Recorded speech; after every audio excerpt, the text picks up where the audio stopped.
Idoia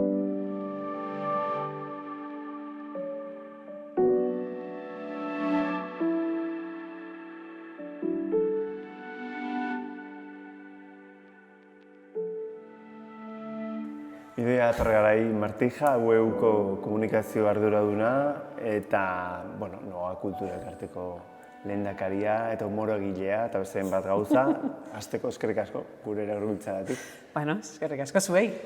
Noagoaren 25. urteurrenen aitzakian Kafe Garaia izeneko atala abiarazi dugu eta beraz ezer baino lehen, non zeundentzu duela 25 urte? Noa sortzen, laguntzen. Hasierako talde horretako kide izateko zortea izan nuen, orduan ni kazetaritzako ikaslea nintzen, eta bizi nintzen orduan gaina Leioan inguruan, eta Aino Azpiroz eta Josu Aranberrirekin batera, eta proiektuaren sortuko zala edo aldizkari bat sortzeko zurrumurrua edo lehenengo jakin genuenean, segituan sartu ginen, ze azkenean gure ikastera eginenekin eta gu nahi genuen zerbaitekin lotzen zen, eta oso momentu polit bezala irudikatzen dut, herriko jende pila bat, adin eta esparru desberdinetakoak bildu ginen momentu horretan. Egitasmoa bultzatzen. Hori da, egitasmoa bultzatzeko, hau da, herri ekimenez sortu zen Noa, eta horretaz oso harro nago. Goatzen naiz, bilerak nola egiten genituen asamblearioak, oso handiak, nola izena jartzeko bileraua, zenbat izen aterazian baitan, eta Noa aukeratu genuenean, eta gerora, behin ja sortuta, kazetari bezala sartu nintzen, bertan lanean, eta orduan, ez esango dizuet, 25 urte beranduago, lehendakari naizela, horrek esan nahi du, aria edo zilborrestea beti mantendu dudala, nahizetan ere bizitza beste toki batzutatik joan, eta hemen txenago, ospakitzunetan. Noa sortu zen urte berean, hasi zinen Udako Euskal Unibertsitatean kolaboratzen, edo lanean, edo orduan eman zenituen prentxarduradun gisa lehen urratsak, orduan etzan oso ohikoa prentxarduradunen figura, gaur egun hori zara, hori baino zerbait gehiago ere bazea UEUn barruan. Berez nire lana edo titulua da UEUko komunikazio arduraduna. Egia da, hasi nintzala Udako ikastaroetan, 86an, orduan pintxe moduan, pintxe deitzen genion, hasi berri bezala, Pili Kaltzada kazetariaren bere agindupean, ikaragarri ikasi nun, eta konturatu nintzen lehenbiziko aldiz, hau da, Eluiarren bidez, Eluiar Usurbilen dago, zegoen eta dago, eta orduan Eustakio Arrojeria esan zuen, hemen gazte batzu badia kazetaritza ikasten ari dienak, eta deituak izan ginean, han ezagutu nunik Pili, eta esan zuen, prest zaudezte prentsa bulegoan lan egiteko? Nik ez nekin zertzan prentsa bulego bat, baietz esan nuen, eta mundu zoragarri batekin topo egin nuen, asko ikasi nuen berarekin, profesional oso ona da, eta geroztikan ja UEUrekin ere lotura izan dut, eta ja 89an Udako ikastaroen ardura izan nuen komunikatiboki, eta 2000-tik aurrera ja komunikazio arduradun bezala urte guztian zehar, eta orduz geroztik bertan nago lan hori egiten. Hortaz aparte, gaur egun ere Berriak egunkariko administrazio kontseiluko kide ere bazara, beraz esan daiteke tokiko zen nazio mailako edabideen errealitatea ez dutzezula gertutik, Euskadi Irratien ere kolaboratzen duzu,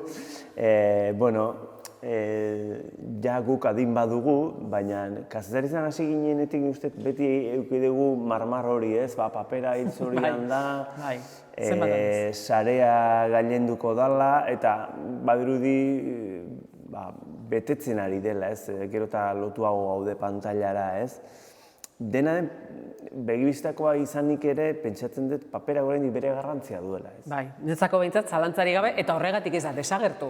Esan nahi dut bestela desagertuko zen, baina oraindik papera beharrezkoa da, eta nik esango nukeare gehiago euskal medioentzako. Hau da, eskutan izatea produktua, eta esango nuke tabernetan egotea, etxeetan mahai gainetan egotea, konsultetan egotea, oso garrantzitsua da presentzia fisiko hori izaten da. Zergaitik, oraindik ere itxaso handi horretan tanta batzu garelako, eta orduan behar dugu egotea bestekin batera ere, hor bere garrantzia emateko. Egia da sareak eta sarean lana, azkeneko urte hauetan izugarrizko izan dela, aldaketak gizarte bezala ere bai, komunikabidetan ere, 180 graduko aldaketa egon da, noauan ere ikusi da ze pixu daukan, webguneak eta albisteak momentuan emateak, eta hor nik uste dut euskaldunoi eta euskal medioei eskatzen zaiguna da oso lan fine egitea, hau da, erreferentziazko lana egitea, pandemia garaian gertatu den bezala, eta horremaitzak eta ikusi da herritarrak adibidez noauaren kasuan, baina baita ere edozein medio euskaldun eta igo egin dia bisitak, eta horrek esan nahi du erreferentzia garrantzitsua diala euskarazko komunikabideak, kasu honetan bai noaua edo berria izan den dieken bezala, baina presentzia eukitzea fisikoa oraindikan garrantzitsua da, eta iruditzen zait oraindikan kostako zaiola joatea.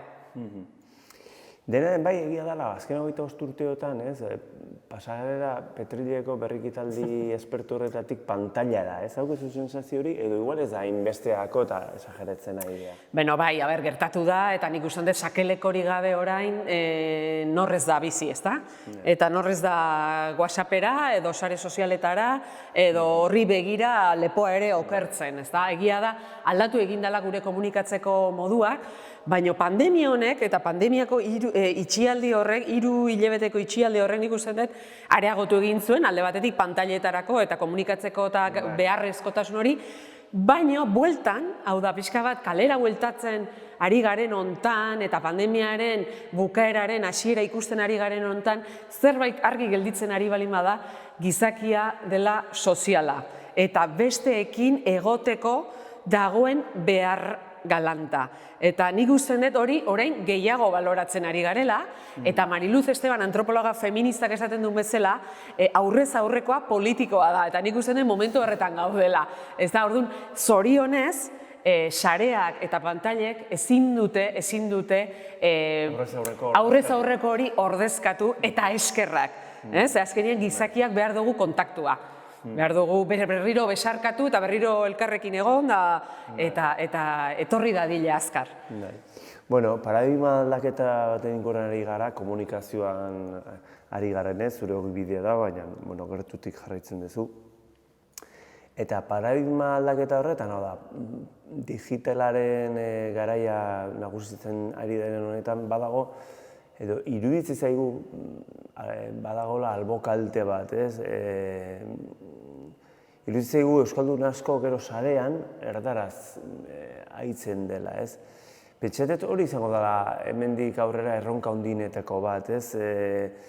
Nola egin erakargarri baita sareetan euskaraz aritzeko, ez? Hor asmatu beharko dira tresnak edo moduak edo aplikazioak, baina pentsatet ez da baita hori hor dagoela eta zuk zure iritzia ikukigu ez duela honen inguruan. Azkenian ikusten dut sareko bizitza errealitateko edo aurrez aurreko bizitzaren isla bat dela. Egia da, esan dugun bezala, itxaso zabala da beti erderetakoa eta izugarrizko indarra dauka horrek. Azkenian gu hemen bizi balin bagea, erderatakoa bai komunikabideetatik eta etortzen zaigu, baina sarean oraindik ere erresagoa da indar hori ikustea, ezta? Bai ingelesez dauden zenbat gauza, gaztentzako batez ere bai, baina gazteleraz, frantsesez, eta claro, hor oraindik euskara tanta txikiagoa dela iruditzen zait, beraz, hala ere, euskeraz daukagun sortea da, sarean daukagun presentzia ere, beste hizkuntza gutxituekin alderatuta, oso ona eta oso altua dela, tren hori harrapatu dugula. Zan nahi dut Wikipediatik hasita, beste 1000 aplikazio eta badaude, eta lortu behar duguna da hori ere erabilgarritasuna ematea. Ez dakit, ni adibidez bezala etortzen zait egunean behin lehiaketa. Egunean behin lehiaketak asmatu du 50.000 edo 60.000 edo ez dakiz eman 1000 euskaldun jolasten egunero euskaraz egotea. Orduan, hor, modu ludiko batean, zea batean, euskara potentziatzen duzu, euskara zabaltzen duzu, eta euskara balioztatzen duzu, ez da? Hori izan edik bidea, ez? Hori da bide bat, baina gero egia da beste alde batetik dela euskaldunoi, eta hau ez dugu ahaztu behar. Hau da, euskaldunoi eskatzen zaigu edo euskaraz bizitzeko ahalegin bat egin behar dugula. Esan nahi dut hori, esfortzu bat egin behar dugula. Hau da, ezin dugu izan alperrak. Izan behar dugu beti, egon behar dugu, egon behar dugu beti, nahi hori egunero berresten. Eta horren alde, autu egiten. Esan nahi da, usurbilen daukagu sortea euskeraz bizitzeko, adibidez. Baina gerozuk egunero taberna batera, edo usurbilen ere. Esan nahi dut, autua hartu behar duzu zure lagunekin, dendetan eta baita ere euskeraz egiteko. Orduan, euskaldun izatea norbaitek esan zuen nekeza zela, ez da, hizkuntza gutxitu batean, bizigarenean gainera egoera diglosiko batean, bi hizkuntza handi aldemenean, hirugarrena sarean ere oso hegemonikoa denean, bai, alegin hori egunero egin behar dugu. Hori da, baina hori da gure Sisiforen metafora, ez da? Beti ere harria daukagu gainean, baina gozatu dezagun baita ere horrekin. Pantalla, aipatu duzu, gizakiak animalia soziala garela, ez? Eta, zuzenean edo zeharkat denok pairatu dugu edo pairatzen ari gara pandemia bat, ez? Eta horrek noski eragiten du eguneroko jardunean, umorean, ezagitzuk nola eraman duzu etxean, maila personalean, hau guztia, ez pandemiak ekarri duen guztia, itxialdiak, musukoa jarri behar. Bai, nik itxialdian, 3 hilabete horiek esan behar dut, orokorrean ondo eraman nituela, zeren gezurra badirudi ere, ni lana asko kanpora daukat, hau da, nire lana beti da kanpora bai komunikabidekin, edo elkarrizketak, edo baita ere gero humorekin, edo saio bat daukanien jendearen aurrean, orduan, asko gustatzen zait etxean egotea, oso etxezalea eta etxezulo naiz. Beraz, etxeratu gintuztenean, niretzako izan dugu, ze ondo, irakurtzeko denbora eukiko dut, bizikleta estatikoa egingo dut, nire saltxan, egia da aurrekin jarraipen egitea ikasturtearena pixkat gogortxeago izan dela, gainean egotea, eta hor irakasleek eta egin dute kriston lana, eta egiten ari dira lana, esan nahi lehen lerroan hor egotea bai telematikoki ematen, eta gero baita ere pandemia garaian eta horiek beraiek aurrez aurrekoan egotea, iruditzen zait kriston lana egin dutela, baina guraso bezala, eskatu digu gehiago, ez da orduan batzutan lana eta aurrena gehiadana pixka kombinatzea zailagoa bihurtu da, baina ni etxean bezala naiz oso ondo. Zer gertatzen da, gero kanpora atera garenean, guk egia esan lanean ueun ekainean dagoeneko bulegora joaten hasi ginen, txandatuz, txandak eginez, orduan, ondo hartu nuen baita ere, kanpora jutea, lankidekin egotea, gustatzen zait, beraz, hori netzako izan da, jendearekin egote hori ere, gustora hartu dut. Eta gero sortea izan dut baita ere, humorearen bidez, eta Mirari Martiarenekin batera, luz edo motz saio berria ere, herri edo herri desberdinetan egiteko aukera izan dudala. Bai Nafarroan, iparraldeak enduta, Euskal Herri guztitik, hego Euskal Herrian ibili naiz. Orduan, gu bagenukan sensazio hori, ez genduena itxita. Baizik eta ateratzea bageneukan herritik, hori da, salbokonduktua genuen. Orduan, hori oso ondo bizi izan duen. Nik okerrena eta bizi izan dutena da, pandemia garaian tokatu izan zaitela amaren zaintza, goxotasun larri bat zaukalako, eta pandemia garaian zainketa eta zaintza erdigunean esan danean, bete-betean jogaitu bai niri, bai nire familiari, eta gainera, gero pandemia ondonez, ez pandemiagatik, baina bere gaixotasunagatik ere hil egin da, eta niretzako hori izan da batez ere gogorra kudeatzeko, pandemia batean, eta esan dugunean kontaktua hori eta horrelako egoera mutur batean eskertzen duzu, nik sorte eukinu, baina badana, ez da, sistema guztia itxita egotea. Eta orduan, zaintzarenan ikusten dut, hemendik zerbait ikasi behar balin badugu dela, zaintza erdigunera, eta hau ez da hitz politia bakarrik, baizik, eta hor badaukagu, ari mutur edo ari korapilo handi bat, eta gizarte bezala erantzun egin behar diogula. Udal Euskal Unibertsitatea, noaua, askorentzat ordea, edo askoren begietan ordea, zu humore egilea zea, ez? Noaguako horoskopo batzuk egiten duzu, Eusko Irratean aritzen zea, eta humorearekin kolaboratzen duzu, ETV batean ere, Barre Librean ere ikusten zaitugu, berriako tira komikoetan ere, zure txioak izaten dira abia puntu. Ez dakit, esan daiteke multitask zarela, ez? Humore egile bezala, ez? Pentsatzet hau, karo, usu gen, idoia zehutzen duteno, egite, pentsatzet etxetik ere jasoko zenula, ez? Ez dakit genetikoa dan hori, edo humoregile bat gero denborekin egiten da humoregile. Beno, nik usten dut, humorea ikasiten da baita ere egiten. Osa, argi dago. Argi dago, gero eta gehiago entrenatu, gero eta gehiago erabili, dana bezala, hau da, ni ez naiz, adibidez, joko olimpikoetara joango, inoiz. Nire gorputza ez dago diseinatuta zerako, kirolerako, baina ez detelako entrenatu ez dara. Esan nahi dut, humorearekin berdin gertatzen da. Egia da, nik etxetikan dagoeneko 2 irakasle oso on izan ditutela, nire atxa, Jose, Usurbilko txiste kontalari, plaza gizon, eta bertatik ikasi nun, beretik ikusi nun segituan, humorea eta kanpora, gizarte mailan zer nolako eragina zaukan, bizitzari aurre egiteko. Eta nik hori segituan ikusi nun, zenbat estimatzen zu jendeak, zenbat kontutan hartzen zuen, beak esaten zuena, ironiarekin, ironia gabe, ordutikan ikasi nun, eta nire ama, izan da ezagutu dudan pertsonarik optimistena. Momentu txarrenetan ere, gero resilientzia hori eta aurrera egiteko. Ordu nik usten dut, horiek ikasketa batzu direla, beraiek ez zieten erakutsi adibidez bizikletan ibiltzen, baina erakutsi ziaten hori. Eta ordu nik hori gero indetena da, autu politiko bat hartu, eta esan, nik bizitza nahi dut humorearen galbaetik bizitza, bizi, eta gero gainera horrek ekarri du, kolaboratzen hasi gauzak egiten, eta momentu honetan, honetzako humorearen erregistroan ere bizitzeko modua da, eta ikusteko, bizitzeko eta aurre egiteko. Mirari Martirenekin batera luze edo moz ikuskizuna eskintzen nahi zarete.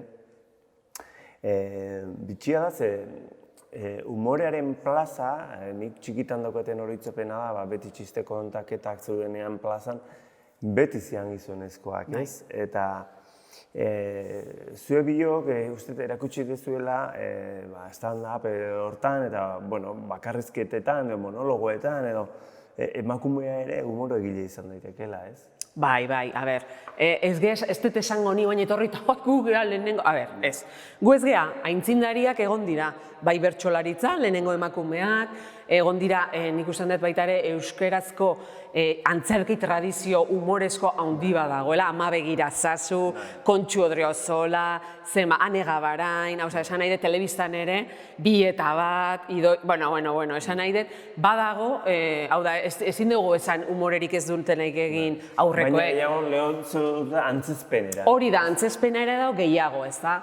Egia da gero ja pizka bat txiste kontaketa edo modu formatu horretara askoz gutxiago egon direla, egon ziren baitaren Agore Aranburu eta Mikel Pagadizabal, egin zuten halako baitare monologoek, bodologoak eta horrekin ere egin zuten, ez da.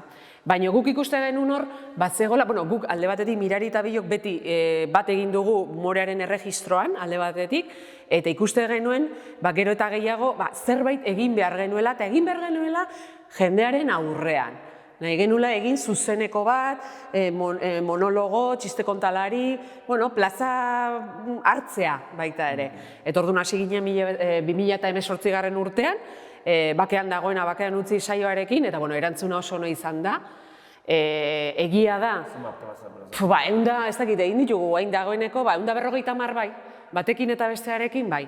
Eta guk ere ikusi nahi genuen, gure buru ere nahi genuen zentroan ipini, humoro egile bezala, eta ikusi zer errekzioa genuen ondo pasatzeaz gain, ez da hori da lehenengo, ondo pasatzea eta ondo pasarazi, eta pixka bat baita ere genero ikuspegi hori ere mai gainean jarri, ez da, ze humorea horretarako oso tresna hona da. Esan nahi dut, modu deserosoa, baina gero askatzailean ere funtzionatzen du.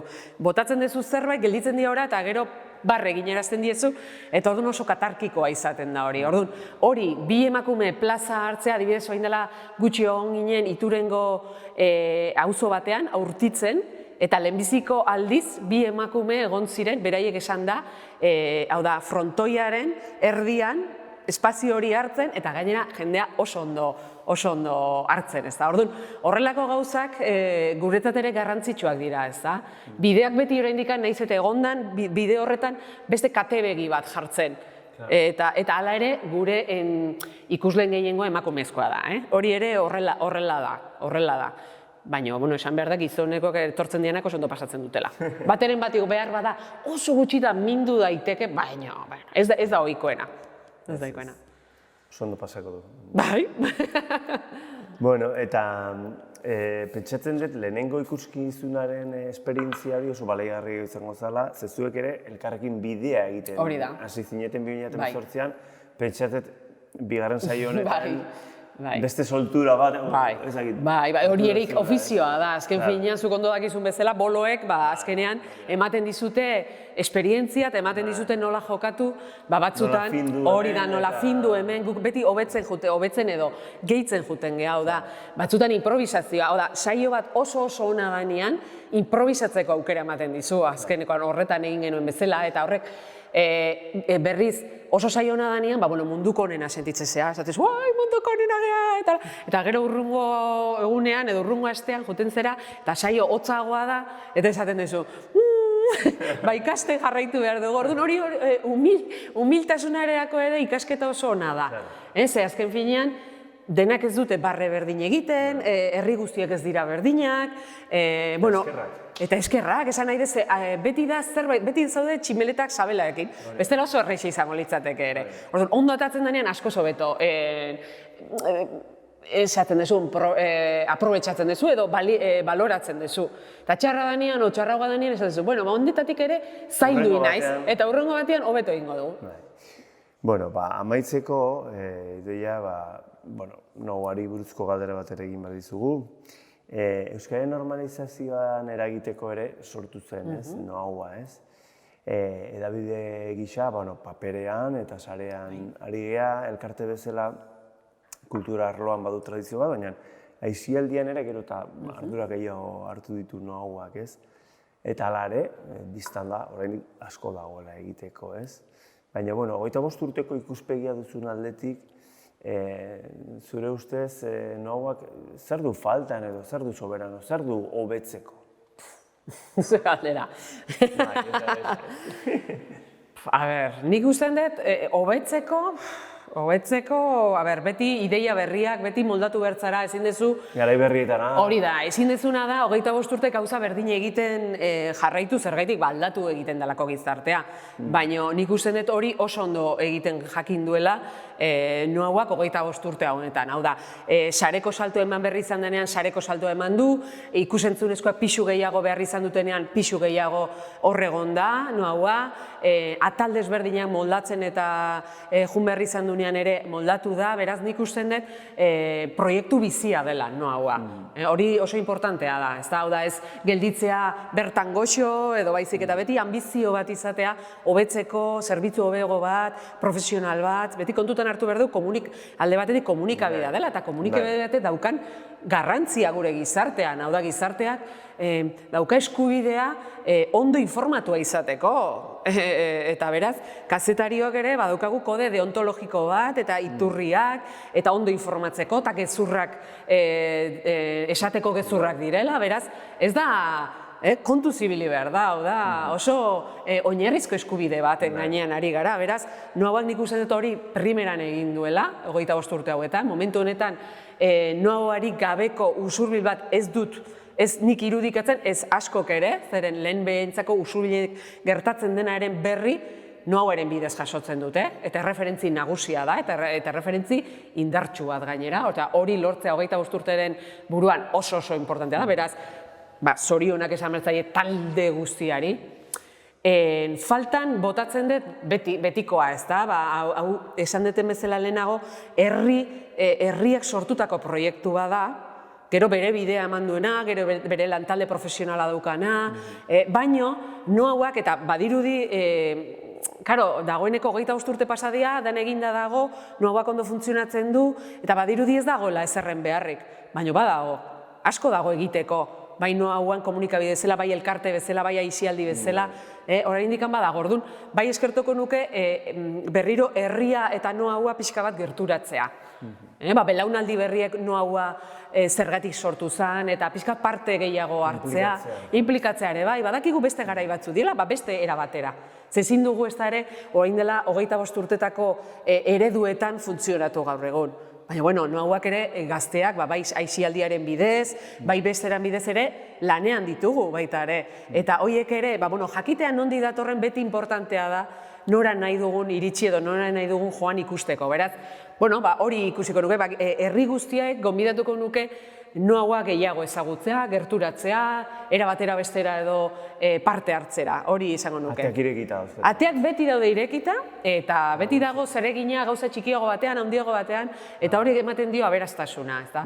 Eta bai, nuke ahaztu nahi, esan dut dagoenok aipatu dut, baina urte hauetan guztietan noaua posible egin duten bai lantaldea, bai orbitan egon diena, banatzaileak, maketatzaileak, publizistak, kazetariak, bazkideak, esan nahi dut, bazkideak sortu zuten noaua, eta egin zuten lehenengo bultzadiz hori. Orduan, eskertu behar ditugu, 25 urte beranduago oraindik bazkide horiek, babes hori eukitzea, ekarpen hori, ekonomikoa, bai, eta babes esatea hemen gaude, ez da, sinesten dugu proiektu honetan, beraz, hori izan gabe bintzat ez duke bukatu nahi, noauak sortea balima dauka da, horrek guztiaren indarrak batuta ateratzen dela aurrera. Jasota. Eskerrik asko Idoia, tarte eskaintzeagatik eta ez dira tarde. Mila esker zuei.